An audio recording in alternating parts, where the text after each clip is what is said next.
ഞങ്ങളിവിടെ കുടംപുളി നിറച്ചുകൊണ്ടിരിക്കുകയാണ്. ഇത് നാളത്തേക്കുള്ള ഓർഡറാണ്. കുറേശ്ശെ ഇങ്ങനെ വാരി വെക്കും, എന്നിട്ടത് തൂക്കും. അതാണ് ചെയ്യുന്നത്. ഇത് നമ്മൾ അഴുക്കെല്ലാം കളഞ്ഞ് വൃത്തിയാക്കി വെച്ചേക്കുന്നത്. ഇനി നമ്മളത് പാക്ക് ചെയ്താൽ മാത്രം മതി കേട്ടോ. ഈ പുളിയൊന്ന് നോക്കി, എന്ത് രസമുള്ള പുളിയെന്ന് നോക്കി. നല്ല അടിപൊളി പുളിയാണ് കുടംപുളി. എന്നാലും ഞങ്ങൾ ഒന്നുകൂടെ ചെക്ക് ചെയ്ത് ഇടുകയുള്ളൂ. അപ്പോൾ ഞങ്ങളിരുന്ന് പാക്ക് ചെയ്യട്ടെ. ഇതിപ്പോൾ പാതിരാത്രി കേട്ടോ സമയം. ഞങ്ങളിങ്ങനെ രാത്രികാലങ്ങളിലാണ് ഈ പാക്കിങ് വെക്കുന്നത്. ശരി. സ്നേഹമുള്ള ഒരു മോമ്പില്ലാത്തോണ്ട് എന്റെ സങ്കടം. എന്തോ ഇല്ലാത്തോണ്ട് പിള്ളേരില്ലേ സ്നേഹമുള്ള ഉണ്ടായിരുന്നു. എന്റെ ഒക്കെ ചെയ്ത് സ്നേഹമുള്ള സ്നേഹനിധിയായ മകനല്ലേ ഇരിക്കുന്നത്. ആ മക്കളോ? ആൺമക്കള് സ്നേഹമുള്ള. ആയാലും മതിയായിരുന്നു. എന്റെ അതിപ്പോ എന്നോട് പറഞ്ഞിട്ട് കാര്യമുണ്ടോ അല്ലേ? അല്ല, ഇനി എന്നോട് പറഞ്ഞിട്ട് കാര്യമുണ്ടോ? ഇത് നിങ്ങൾ അന്ന് നിങ്ങൾ തീരുമാനിക്കണമായിരുന്നു. വിഷയം ഒന്നും മാറ്റണ്ട. അച്ചാച്ചിയോടൊന്ന് സംസാരിച്ചു നോക്ക്. അമ്മയ്ക്ക് നാണം വന്ന്. കുഞ്ഞാവനൊക്കെ ഷർട്ടില്ലെങ്കിലും ഗ്ലൗസ് ഇട്ട് ചായ കുടിക്കുന്നുണ്ട്. അതൊക്കെ അത്രേ ഉള്ളു. ഞങ്ങളിവിടെ പാക്കിംഗ് ആണ്. ഒട്ടിച്ചു. എന്തോ കുനിഷ്ഠ പറയാൻ പോന്ന അമ്മക്കല്ലേ 100 ഗ്രാം.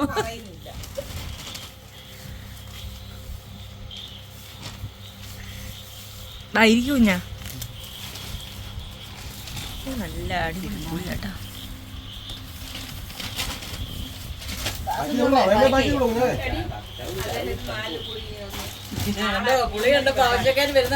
അത് തന്നെ. ഈ പുളിയെല്ലാം കൂടെ അമ്മ എവിടെ കൊണ്ടുവെക്കുവോ? അമ്മയ്ക്ക് എന്തും വേണ്ടി പുളി തന്നിട്ടുണ്ട് അമ്മ. എല്ലാം കൊണ്ട് സൂക്ഷിച്ചു വെച്ചേക്കോ അടുത്ത സീസണിലേക്ക്. കണ്ടുപിടിക്കട്ടെ. അത് തന്നെ എന്തുണ്ട് അമ്മക്ക്. എന്നാലും ഈ പുളി പാക്ക് ചെയ്യുന്നതാണ്. ഒരു 4 പുളി അമ്മയ്ക്ക് വേണം.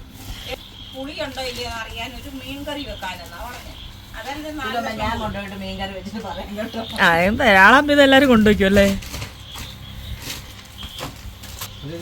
അവിടെ ഇരുന്നു. അത് ഒരു തവണ കിട്ടിക്കഴിഞ്ഞാൽ ചേച്ചിക്ക് അതൊക്കെ നിസ്സാരമാണ്. അപ്പൊ അതല്ല, ഒരു ഒന്നുകൂടെ ആഞ്ഞൊന്ന് മനസ്സ് പിടിച്ച് കുറച്ച് കുരുമുളകും കൂടെ ഒക്കെ പാറ്റാനിരുന്ന ഇനിയിപ്പോ നേരം വെളുത്ത് ചേച്ചിക്ക് പോയാൽ എന്താ അറിയാവോ? നൈറ്റ് ഷിഫ്റ്റ് വെക്കാൻ പ്രധാന കാരണം ദേവു ക്ലാസ് കഴിഞ്ഞ് വരണം. എന്നാലേ ആദൂനെ പിടിക്കാൻ പറ്റുള്ളൂ. അപ്പോഴേ ചേച്ചി ഫ്രീ ആവും. എല്ലാവരും ഉണ്ടെങ്കിലേ പെട്ടെന്ന് പരിപാടി തീരുള്ളൂ. ആര് ദേവുവിന്റെ കൂലിയാ? ഓഹോ, ഞങ്ങളിപ്പോ ഈ റൂം ഗോഡൌൺ ആക്കിയേക്കോട്ടോ ഞങ്ങളുടെ. എന്താന്ന് അച്ചാച്ചിയുടെ പോത്തന്മാര് സ്ലിം ബ്യൂട്ടന്മാരായെന്ന്. 2-3 ദിവസമായിട്ട് നല്ല ക്ഷീണം പോത്തിന്. ഞാനേ ഫ്രീ ആയിട്ടൊരു ഉപദേശം തരാം. 1 മിനിറ്റ് വണ്ടി ഒന്ന് ഓഫ് ചെയ്തോട്ടെ. ഞങ്ങൾ കുറേ കൊറിയർ അയക്കാനുണ്ടായിരുന്നു. അതൊക്കെ അയച്ച് അങ്ങനെ പോത്തിനെ മാറ്റി കെട്ടുകയാണ്. കുഞ്ഞാവ അവിടെ നിൽപ്പുണ്ട്. ആ കാണുന്ന പിന്നാമ്പുറം കുഞ്ഞാവയുടെയാണ് കണ്ട. അപ്പോൾ ഉപദേശം എന്താണെന്ന് വെച്ചാൽ, നമ്മൾ കാരണവന്മാർ പറയൂലേ, നല്ല വെയിലത്ത് നടന്നിട്ട് ഓടി വന്ന് തണുത്ത വെള്ളം കുടിക്കല് തൊണ്ട പോകുമെന്ന് പറഞ്ഞിട്ടില്ലേ? പക്ഷേ കാരണവന്മാരൊരു കാര്യം പറയാൻ മറന്നുപോയി. പെരുമഴ നനഞ്ഞിട്ട് നല്ല തണുത്ത വെള്ളം കുടിക്കുകയോ ഫ്രിഡ്ജിലിരിക്കുന്ന ഐസ് പെറുക്കി പിള്ളേർ തിന്നുന്ന പോലെ ചവച്ച് തിന്നുകയോ പാടില്ല. അതായത് കഴിഞ്ഞൊരു ദിവസം ഇഷ്ടംപോലെ മഴ നനഞ്ഞു, വെള്ളച്ചാട്ടത്തിൽ പോയി കുറേ ചാടി കറങ്ങി മറിഞ്ഞു. അത് കഴിഞ്ഞ് വന്നു. ഓരോരോ പണികളായിട്ട് ഞാൻ ചെയ്തു. ഓരോ പണി ചെയ്യുമ്പോഴും ഞാൻ ഒരു മഴ നനയുന്നു, തലയെ വെള്ളം താഴുന്നു, ആ പണി ചെയ്യുന്നു, മഴ തോരുന്നു, വീണ്ടും അടുത്ത പണിക്ക് ഇറങ്ങുന്നു. ഞാൻ വീട്ടിൽ കയറുന്നില്ല, പക്ഷേ എല്ലാ മഴയും നനയുന്നു. എന്നും ഞാൻ അങ്ങനെ കുഴപ്പമൊന്നുമില്ലായിരുന്നു. അങ്ങനെ നല്ലൊരു മഴ അങ്ങ് തോർന്നു. കുറേ ആയപ്പോൾ എനിക്കൊരാഗ്രഹം,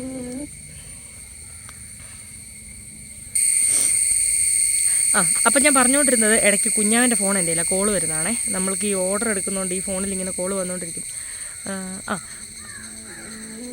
എൻ്റെ സരസമ്മ ചേച്ചി ഫോൺ കോളുകൾ കാരണം എനിക്ക് സംസാരിക്കാൻ പറ്റാതെ പോയി. അപ്പോൾ പറഞ്ഞു വന്നത് എന്താണെന്ന് വെച്ചാൽ, അങ്ങനെ നനയുന്നു, കയറുന്നു, തലേ വെള്ളം താഴുന്നു എന്നും നടക്കുന്ന പോലെ സ്വാഭാവികം. എനിക്കൊരു അഹങ്കാരം ഉണ്ടല്ലോ, എനിക്ക് പനി പിടിക്കില്ലെന്ന്.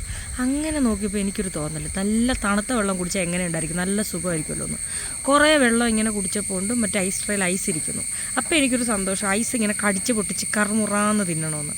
അങ്ങനെ അതും അങ്ങ് തിന്നപ്പം ഒരു 2 മിനിറ്റ് കൂടെ ഒക്കെ കഴിഞ്ഞപ്പോഴത്തേക്ക് ഇങ്ങനെ എൻ്റെ തൊണ്ടയിലിരുന്ന് ഇങ്ങനെ കുത്താൻ തുടങ്ങി.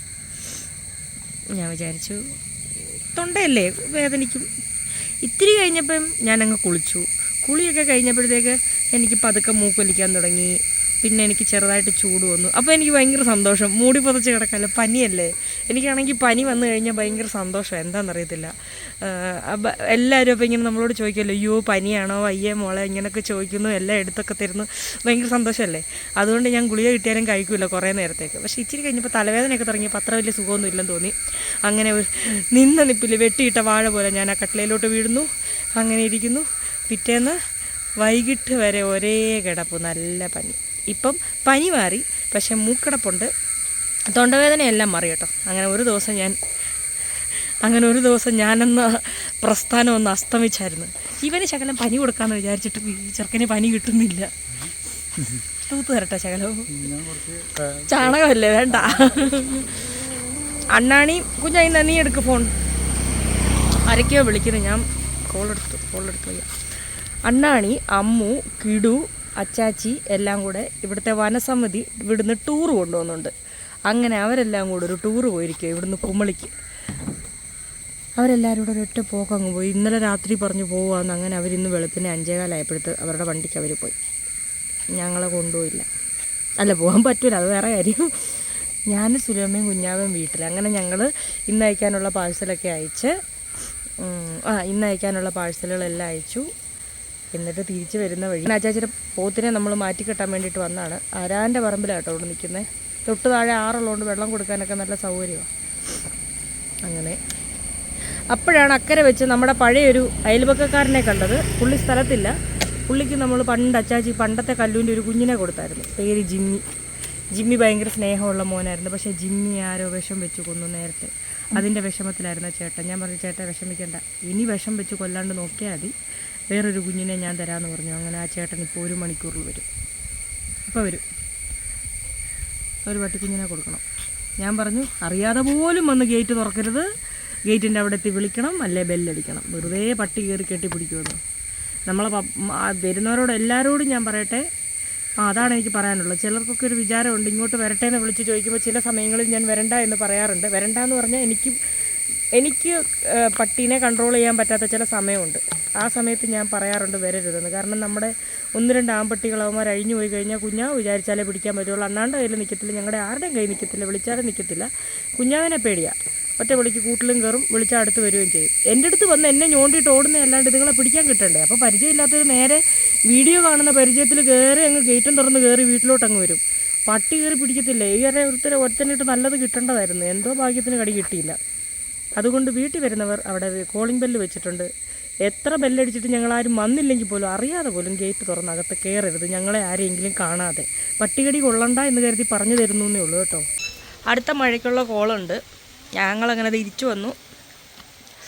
പനി വന്ന് വീണതുകൊണ്ട് നമുക്ക് ലീവ് ഉണ്ടായിരുന്നു. അല്ലെങ്കിൽ നമ്മുടെ ജോലി എന്ന് പറയുമ്പോൾ ലീവില്ലാത്ത ജോലി ആയതുകൊണ്ട് ഇപ്പോൾ ഞാൻ പോകുന്നത് പട്ടിക്കൂട് കഴുകുക, പട്ടിക്ക് ചോറ് കൊടുക്കുക, കുറച്ച് മുട്ടയുള്ളതും കൂടെ പെറുക്കുക. രാവിലെ ഒരു ട്രിപ്പ് മുട്ട കൊടുത്തു കേട്ടോ.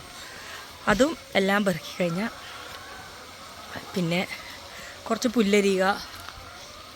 അപ്പോൾ ഓർക്കും നമ്മൾ കുളിച്ച് റെസ്റ്റ് എടുക്കുമെന്നില്ല. കുളിയൊക്കെ കഴിഞ്ഞ് വീണ്ടും പാക്കിങ്. അതാണ് നമ്മുടെ ദിവസം. പക്ഷേ രസമുണ്ട്. 5 മിനിറ്റ് ഇരിക്കാമെന്ന് വിചാരിച്ച് വന്നപ്പോൾ ഇവിടെ കയറി ഇരിക്കുവാന്നോ? ഹലോ, എന്നെ ഒന്ന് ഇരുത്താവോ? അണയ്ക്കുന്നടി, ഒന്നിരുത്തടി. ആരാ എൻ്റെ കാല് വരുന്നേ? ആരോ എൻ്റെ കാല് വാരി. ഞാൻ ഒന്നിരുന്നോട്ടെ. ഹലോ, ചോച്ചിപ്പാപ്പ കഴിക്കണ്ടേ നമുക്ക്? നിന്നെ ഞാൻ എവിടെയോ കണ്ടിട്ടുണ്ടല്ലോ. നീ ആ ഉമ്മച്ചൻ എന്ന് പറയുന്നവനല്ലേടാ? ഉമ്മ പട്ടിക്കുഞ്ഞിനെ കാണുവാന്നേ. അവൻ ഈ പട്ടിക്കുഞ്ഞുങ്ങളെ വന്ന് ഇടയ്ക്കിടയ്ക്ക് പേടിപ്പിക്കും. അവനൊന്ന് കുരയ്ക്കും, പേടിപ്പിക്കും അവരെ.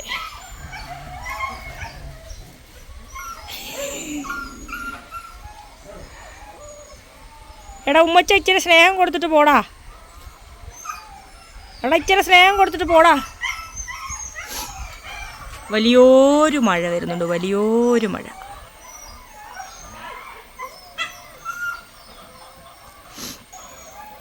മൂത്തോര് വന്നാൽ എണീറ്റ് തരണമെന്ന് നീ കേട്ടിട്ടില്ല? കേട്ടിട്ടില്ലേ? അമ്മയുടെ ശുണ്ടരിപ്പാറോ ഇപ്പോൾ ഉറങ്ങും. ആർക്കും വേണ്ടാത്ത രണ്ട് പിള്ളേർ കിടന്ന് കടി ഉണ്ടാക്കുന്നത്. ഏതാ ഈ പന പിള്ളേരെ?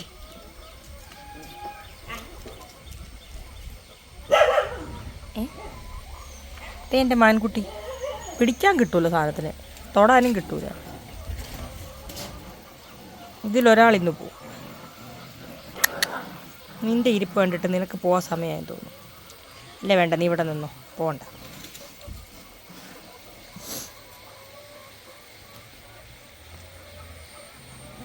ആളോ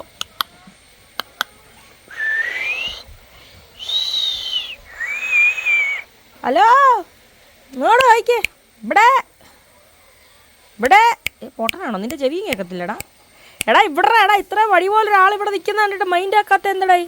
ഡൈ അതിനെന്താ ഞാൻ നോക്കുന്നില്ലേന്ന്. ഇരിക്കുന്ന ഇരിപ്പ് നോക്കി. റെസ്റ്റ് എടുത്തോ. ഒരു 5 മിനിറ്റ് എന്നെ ഇരുത്തുമോ? ഒന്ന് എണീക്കുവോ? സോറി, ഉറക്കം വരും. ആളോ നമ്മുടെ കുട്ടി ചിക്ക് താഴെ നിന്ന് എടുത്തോണ്ട് വന്നില്ല. ഇനി എനിക്ക് താഴെ വരെ ഇറങ്ങി പോകാൻ വയ്യ. തൽക്കാലം നമുക്ക് ഈ വാഴയുടെ ഇത്രയും ഭാഗത്ത് ഫോൺ ചാരി വെച്ച് ഇതിനെ സെൽഫി സ്റ്റിക്കാക്കാം. ചെറിയൊരു ചരിവുണ്ടാവും, പക്ഷേ സെൽഫി സ്റ്റാൻഡായിട്ട് നമ്മുടെ ഈ വാഴയുടെ വാഴപ്പിണ്ടി ഒരു നല്ലൊരു ഓപ്ഷനാണ് എന്ന് ഇന്ന് മനസ്സിലായി. കൊള്ളാലോ. അപ്പോൾ ഞാൻ പറഞ്ഞു വരുന്നത് എന്താന്ന്, നല്ലതല്ല. ഈ ഒരു അച്ചാച്ചേറു വലുതുമായി വന്നതാണ്. അച്ചാച്ചിയുടെ പശു, അച്ചാച്ചേറു എന്നുള്ള പേര് കണ്ടിട്ടാണോ നടത്തില്ല, അച്ചാച്ചിയുടെ പശു അത് ഓടിച്ച്. അപ്പോൾ ഞാൻ പറഞ്ഞു വരുന്നത് എന്താണെന്ന് വെച്ചാൽ, ഞങ്ങൾ മറ്റന്നാൾ സബേൻ ആശുപത്രിയിൽ പോവുകയാണ്. അറിയായിരിക്കും, കേട്ടിട്ടുണ്ടായിരിക്കാം. പ്രഗ്നൻസി ട്രീറ്റ്മെൻറ്റ് അഥവാ ഇൻഫെർട്ടിലിറ്റി ട്രീറ്റ്മെൻ്റ് ഒക്കെയുള്ള ഹോസ്പിറ്റലാണ്. ഒരുപാട് പേര് കമൻറ്റിൽ പറഞ്ഞിട്ടുള്ള ഒരു കാര്യമാണ്. പേഴ്സണലി മെസ്സേജ് അയച്ച് പറഞ്ഞിട്ടുണ്ട്. അവിടുത്തെ ഹോസ്പിറ്റലിൻ്റെ അപ്പോയിൻമെൻറ്റിൻ്റെ ലിങ്ക് അങ്ങനെയൊക്കെ അയച്ചു തന്നിട്ടൊക്കെ പറഞ്ഞിട്ടുണ്ട്, സബൈൻ ഹോസ്പിറ്റലിലൊന്ന് പോയി നോക്കുമെന്ന്. അപ്പം നിങ്ങളുടെയൊക്കെ അനുഗ്രഹത്തോടു കൂടി ഞങ്ങൾ മറ്റന്നാൾ പോവുകയാണ്. മറ്റന്നാൾ അപ്പോയിൻമെൻറ്റ് കിട്ടിയിട്ടുണ്ട്. അപ്പോൾ എല്ലാവരും പ്രാർത്ഥിക്കണം, അനുഗ്രഹിക്കണം. നല്ല രീതിയിൽ വരാം എന്ന് പ്രതീക്ഷിക്കുന്നു. എനിക്ക് എല്ലാ കാര്യത്തിലും നല്ല പ്രതീക്ഷ ഉണ്ട് കേട്ടോ. അതുകൊണ്ട് നല്ല രീതിയിൽ വരുമെന്ന് തന്നെ ഞാനും പ്രതീക്ഷിക്കുന്നു. അപ്പോൾ നിങ്ങളുടെയൊക്കെ പ്രാർത്ഥനയിൽ ഞങ്ങളെ കൂടെ ഉൾപ്പെടുത്തുക. എല്ലാം നല്ല രീതിയിൽ തന്നെ വരും എന്ന് കരുതുന്നു. അപ്പോൾ അനുഗ്രഹിക്കുക എൻ്റെ തല, അനുഗ്രഹിക്കൂ. അപ്പോൾ ഞാൻ ഇനി പോയിട്ട് പട്ടിക്കൂടൊക്കെ കഴുകി, പട്ടിക്ക് ചോറൊക്കെ കൊടുത്ത്, മുട്ടയൊക്കെ പെറുക്കി, എല്ലാ പണികളൊക്കെ ചെയ്ത് പോയിട്ട് ബാക്കി കാര്യങ്ങളൊക്കെ ചെയ്ത് റെസ്റ്റ് എടുക്കാം. നാളത്തെ ദിവസത്തിന് ഞങ്ങൾക്കൊരു പ്രത്യേകതയുണ്ട്. എന്താണെന്നറിയാമോ? നാളെ അത് ഞാൻ അടുത്ത വീഡിയോ പറയാം. നാളെ ഭയങ്കര ഒരു ഫെസ്റ്റിവൽ നടക്കുന്ന ദിവസമാണ്. ഫെസ്റ്റിവൽ എന്ന് പറഞ്ഞാൽ അങ്ങനെ എങ്ങും കണ്ടുവരാത്തൊരു തരം ഫെസ്റ്റിവലാണ് കേട്ടോ. അത് നമ്മുടെ എവിടെയെങ്കിലും ഒക്കെ ഉണ്ടോയെന്ന് എനിക്കറിയത്തില്ല. അങ്ങനെ കേരളത്തിലോ നമ്മളെ നാട്ടിലോ ഒന്നും ഞാൻ കണ്ടിട്ടില്ലാത്തൊരു തരം ചടങ്ങാണ്. ആ ചടങ്ങ് നാളെ ഇവിടെ ആഘോഷിക്കാൻ പോവുകയാണ്. ചിലപ്പോൾ അത് കണ്ടു കഴിയുമ്പോൾ നിങ്ങളോർക്കും അയ്യേ ഇതായിരുന്നു എന്ന്. പക്ഷേ അയ്യേ ഇതല്ല, അയ്യോ ഇത്, അങ്ങനെ പറയുന്ന പോലത്തെ ഒരു ഫെസ്റ്റിവലാണ്. അത് അടുത്ത വീഡിയോ കാണിച്ചു തരാവേ. അപ്പോൾ ഞാൻ പോട്ടെ. പാത്തു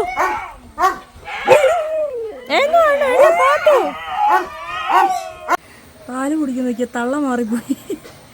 ഇതാണ് നമ്മൾ മെരുക്കിക്കൊണ്ട് വന്ന നമ്മളാ കാട്ടുപട്ടി. പാല് കുടിക്കുന്ന കൂടുതലും ഉണ്ടല്ലോ പാറുവിൻ്റെ മക്കളാ. കാട്ടുപട്ടിക്ക് തെറ്റിപ്പോയി. ആരൊക്കെ ഈ പാപ്പി കൂച്ചുന്നേ? നാളെ കത്താനുള്ള വിറകെടുത്ത് പുകയാൻ വെച്ച്. നല്ല മഴ വരുന്നു. പട്ടിക്കുള്ള ചോറ് ഇളക്കിക്കൊണ്ടിരിക്കുന്നു. കുഞ്ഞാവ പുല്ലെടുക്കാൻ പോയി. അങ്ങനെ കുറേ നാളത്തെ എൻ്റെ കഠിന പ്രയത്നത്തിന് ശേഷം ഞാൻ ഇന്ന് മുതൽ ജിമ്മിൽ പോവാണ്. ഇത് കേൾക്കുമ്പോൾ നിങ്ങളോർക്ക് ഞാൻ വർക്കൗട്ട് ചെയ്യാൻ പോകാനല്ല, ഞാൻ അങ്ങനെ ചെയ്യുമോ? അങ്ങനെ ചെയ്യില്ലെന്നാണ് എൻ്റെ ഒരു വിശ്വാസം. അതായത് ഞാൻ ജിമ്മിൽ പോകുന്നുണ്ട്, കുഞ്ഞാവയ്ക്കൊരു കൂട്ടിന്, അത്രേ ഉള്ളൂ.